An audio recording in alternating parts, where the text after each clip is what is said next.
টানা বৃষ্টি ও ভারতের উজানের পানিতে নোয়াখালীতে বন্যা পরিস্থিতির আরও অবনতি হয়েছে। অধিকাংশ জায়গায় দেখা দিয়েছে ত্রাণের জন্য হাহাকার। প্রধান সড়কের আশেপাশে সহযোগিতা পেলেও প্রান্তিক অঞ্চলগুলোতে ত্রাণ পৌঁছায়নি।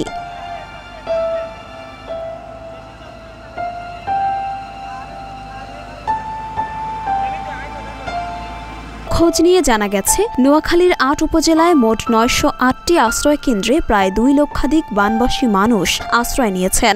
জেলা শহর ও তার আশেপাশের আশ্রয় কেন্দ্রে একাধিকবার সরকারি বেসরকারি সহায়তা কার্যক্রম অব্যাহত থাকলেও প্রান্তিক অঞ্চলগুলোতে যাতায়াত ব্যবস্থা খারাপ হওয়ায় পৌঁছেনি সহায়তা। এতে সহায়তার জন্য বিভিন্ন স্থানে হাহাকার করতে দেখা গেছে।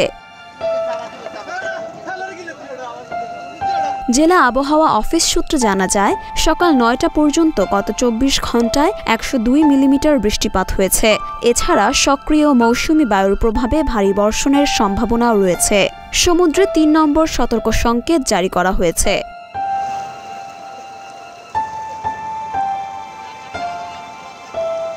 ভারী বর্ষণ আর ফেনীর উজান থেকে নেমে আসা পানিতে জেলার সেনবাগ, বেগমগঞ্জ, সোনাইমুড়ি উপজেলার আরও নতুন নতুন এলাকা প্লাবিত হয়েছে। অনেক জায়গায় ঘরবাড়ি ও সড়ক পানিতে তলিয়ে গেছে। স্কুলে ঢুকে পড়েছে পানি। দেখা দিয়েছে বিশুদ্ধ খাবার ও পানির সংকট। এছাড়া প্রান্তিক এলাকায় যাতায়াত ব্যবস্থা ভেঙে পড়ায় সহায়তা পাচ্ছে না আশ্রয় কেন্দ্রের বাসিন্দারা।